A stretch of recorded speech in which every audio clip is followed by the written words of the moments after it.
நெக்ஜன் view பார்வையாளர்களுக்கு வணக்கம். இந்த காணொலியில் நம்ம பார்க்க போகிறது திமுக 2.0 ஆட்சி எப்படி இருக்குன்னு பார்க்க போகிறோம். என்னப்பா திமுக தான் ஆட்சியிலே இல்லையே, நீங்க திமுக 2.0 ஆட்சி எப்படி இருக்குன்னு கேட்குறேன். நம்மளை அப்படி ஏமாத்துறாங்க. இப்போ நடக்கிற ஆட்சி திமுக 2.0 தான். காரணம் என்ன அப்படின்னு பார்த்தீங்கன்னா, ஒரு தற்கொலை கூட்டம், எந்தவித அரசியல் அறிவும் இல்லாத ஒரு கூட்டம், எந்த ஒரு அமைப்பும் இல்லாத ஒரு கூட்டம் இன்னைக்கு திடீர்னு ஆட்சி கட்டில் உட்காருங்கன்னா இது எப்படி சாத்தியம்? எங்க நடந்திருக்கு இது வரைக்கும்? நடக்கவே முடியாத ஒரு விஷயம். ஏதோ ஒரு சீட்டு 2 சீட்டு வெற்றி பெற்றிருந்தா ஏதோ ரசிக குஞ்சுகள் ஓட்டு போட்டாங்க அப்படின்னு சொல்லலாம்.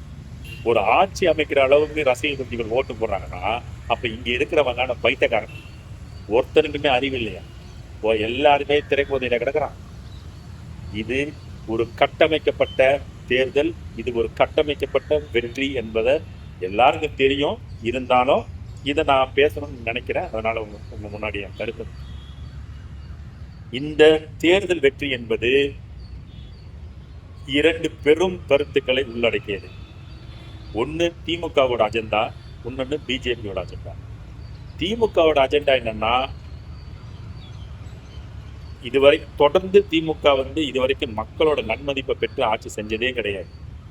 அவங்க ஆட்சிக்கு வந்தாலே பல தொழில் முறைகள் பாதிக்கப்படும், லஞ்ச லாவணியம் தலைவிரிச்சாலும், போதை தலைவிரிச்சாலும், ரவுடிசம் தலைவிரிச்சாலும், இதனால மக்கள் அவங்க மேல பெரிய அதிருப்திக்கு உள்ளாவாங்க.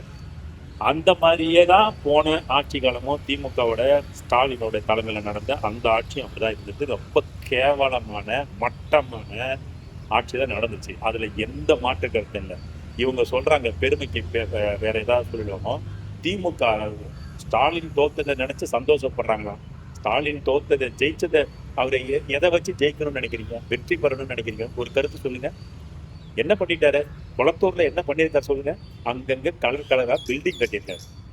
கலர் கலரா அந்த கட்டிடங்களுடைய ஸ்திரத்தன்மை என்னன்றது உங்களுக்கு தெரியுமா? அதோட உறுதி என்னன்றது தெரியுமா? யாருக்கும் தெரியாது. பொறுத்திருங்க. இந்த 5 வருஷம், அதிகபட்சம் 5 வருஷத்துல அந்த கட்டிடத்தோட நிலைமைகள்லாம் வெளியே வந்து. காரணம், இன்னைக்கு அவங்க எல்லாம் தேர்தல் நேரத்துல வேக வேக வேக வேக வேகமா கட்டி வண்ணங்களை கலரா அடிச்சு சும்மா படம் காமிச்சிருக்காங்க. இந்த கலர் இவ்வளவு பெரிய பில்டிங்கையும் இப்படி ஒரு கலர்ஃபுல்லான பில்டிங்கையும் பார்த்து மக்கள் மயங்கி ஓட்டை போட்டுருவாங்கன்ற மாதிரி இவங்க நினைச்சாங்க. அது ஒண்ணு. அதனால பெருசா குளத்தூர்ல அவர் ஒண்ணு கிழிக்கல. அதுதான் உண்மை. சரி, திமுகவுடைய நோக்கம் என்ன? திமுகவுக்கும் பிஜேபிக்கும் ஒரு ஒற்றை புள்ளியில 2 பேரும் ஒன்னா சேர்றாங்க அப்படின்னு என்னன்னு பார்த்தீங்கன்னா, தமிழ்நாட்டில் தமிழ் பண்பாடு, கலாச்சாரம், மொழி, மண், மக்கள் அப்படின்னு நிற்கிற ஒரு இயக்கம் உருவாகிட, அதுவும் தமிழனோட தலைமையில உருவாகிடக்கூடாதுன்றது இந்த ஆரிய திராவிட கட்சிகளுடைய ஒற்றை கருத்து. ஒற்றை புள்ளியில 2 பேரும் ஒன்னா நிற்கிறது அந்த ஒரு கருத்து தான். அப்ப இங்க வேகமா வளர்ந்துகிட்டு வருது நாம் தமிழர் கட்சின்ற சீமான் தலைமையிலான அந்த கட்சி. அது ஏற்கனவே தொடர் படிப்படியா முன்னேறி 8.22% வாக்கு பெற்று ஒரு தனித்துவமான மக்கள் நம்பிக்கையை பெற்ற ஒரு தேர்தல் ஆணையத்தால் அங்கீகரிக்கப்பட்ட ஒரு கட்சியாக தமிழ்நாட்டில் வளர்ந்து நிற்குது. இப்ப இவங்க 2 பேருக்கும் ஒரு கருத்து உருவாகுது.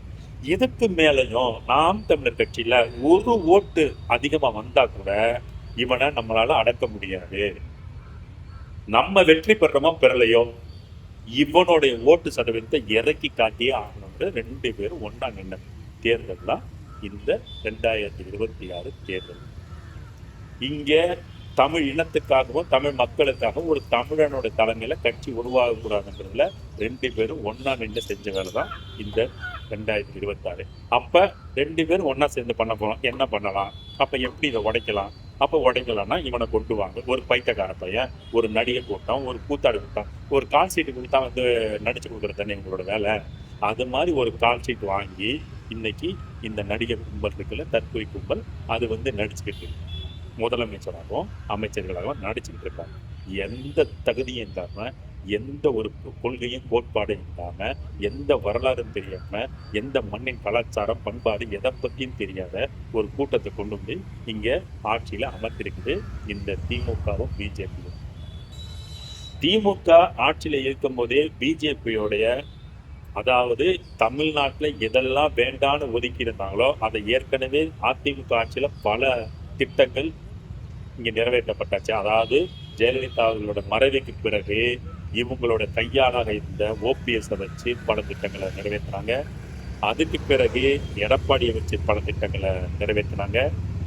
அதுக்கு பிறகு திமுகவை வச்சு, திமுக வந்து ஒரு திருட்டு திராவிடன்றது பிஜேபிக்கு நல்லா தெரியும். அப்போ அவன் எங்கெல்லாம் கொள்ளடிச்சானோ அதெல்லாம் பிடிச்சி வச்சு அவனை மிரட்டி, நீங்கள் எங்களோட செயல்பாட்டுக்கு ஒத்துழைக்கலைன்னா நாளைக்கு உங்கள் மொத்த பேரும் உள்ளதான் இருப்பீங்க, ஆட்சி நடக்காது அப்படின்ற ஒரு மிரட்டல் தோணில அவங்க என்னென்ன திட்டங்கள்லாம் நிறைவேற்ற முடியுமோ அதெல்லாம் மேக்சிமம் நிறைவேற்றினாங்க.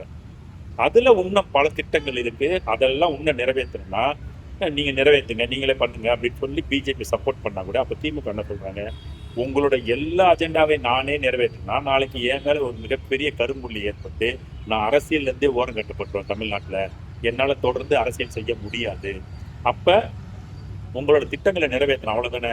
அப்ப இவனை மாதிரி ஒரு ஒரு கூத்தாடியை நான் கொண்டாந்து வைக்கிறேன், அந்த கூத்தாடியை பயன்படுத்தி உங்களால முடிஞ்ச எல்லா விஷயங்களும் செஞ்சுக்கங்க. அதுக்கு பிறகு அந்த கூத்தாடியை வீட்டுக்கானே அவனோட கால் சீட் முடிஞ்சேன்னு வீட்டுக்கு போயிடுவான். அதுக்கு பிறகு நான் மறுபடியும் அந்த மக்கள் என்ன பண்ணுவாங்க, ஐயோ இவனை விட அவன் திமுக எவ்வளவோ பெட்டர் அப்படின்னு நினைச்சு நமக்கு ஓட்டு போடுவான், நான் வந்து ஆட்சியில் உட்கார்ந்துக்கிறேன் கனவுல இந்த கூத்தாடிகளை கொண்டாந்து உட்கார வச்சிடறேன். மக்களே நீங்க சிந்திக்கணும், போன திமுக ஆட்சிக்கும் இப்ப நடக்கிற இந்த கூத்தாடி ஆட்சிக்கும் என்ன வித்தியாசம் இருக்குன்னு பாருங்க. ஒரு மாற்றமும் கிடையாது. அவங்க செஞ்ச அத்தனையும் செய்யறான், அதுக்கு மேலேயும் செய்யறான். இன்னைக்கு இது கன்னியாகுமரியில ஒரு அழிவு திட்டத்தை இதுவரைக்கும் நடத்தப்படாமல் இருந்த திட்டத்தை ஒப்புதல் கொடுக்கப்பட்டிருந்தது. பரந்தூர் விமான நிலைய திட்டம் அழிவு திட்டமான இந்த கனிம வளங்கள் கொள்ளை, கேரளால இருந்து இங்க வந்து கொட்டக்கூடிய குப்பை கழிவுகள் இன்னைக்கு வரைக்கும் தடுக்கப்படாமல் இருக்குது. இந்த மாதிரி பல அழிவு திட்டங்களை தொடர்ந்து ஆதரிச்சு ஆதரிச்சு ஆதரிச்சு ஆதரிச்சு இவங்க எல்லாத்தையும் உள்ள என்னென்னலாம் கையெழுத்து போடணுமா இது வரைக்கும் நிதி மசோதா உருவாக்கப்படல, பட்ஜெட் கூட்டத்தொடர் இன்னைக்கு வரைக்கும் நடத்தப்படல. ஆனா இவன் இருக்கிற எல்லா அழிவு திட்டத்தையும் எல்லாத்தையும் அப்ரூவல் பண்ணிட்டு இருக்காங்க. அப்ப இவங்க யாருன்றது நீங்க பார்க்கணும். இன்னைக்கு வரைக்கும் எவ்வளோ சமூக அவலங்கள், ஏற்றுக்கொள்ள முடியாத பல குற்றங்கள் குறைகள் இந்த அரசாங்கத்தின் கடந்த ஒரு 60 நாட்களுக்குள்ள நடந்திருக்குது.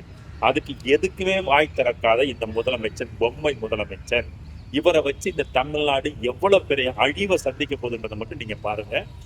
இன்னொன்னு நான் சொல்றேன், இந்த பொம்மை ஆட்சி ரொம்ப நாள்ல நீடிக்காது. கூடிய விரைவில் இந்த கூட்டத்துக்கு கால் ஷீட் முடிஞ்சு போய் வீட்டுக்கு போயிடுவாங்க.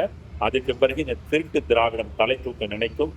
ஆனால் இந்த மக்கள் விழிப்புணர்வு பெற்று ஒரு புரட்சிப்படை உருவாக்கி வைத்திருக்கிற நாம் தமிழர் கட்சியின் தலைமை ஒருங்கிணைப்பாளர் செந்தமிழ் சீமான் அவர்களின் தலைமையில் நடந்து கொண்டிருக்கும் நாம் தமிழர் கட்சியை நீங்கள் பெருவாரியான வாக்களித்து இவர்களுடைய கனவு கோட்டைகளை சிதிலமட செய்து சின்னாபின்னம் ஆக்க வேண்டும்.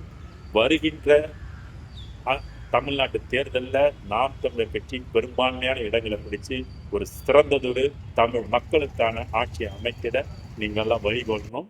நன்றி, வணக்கம்.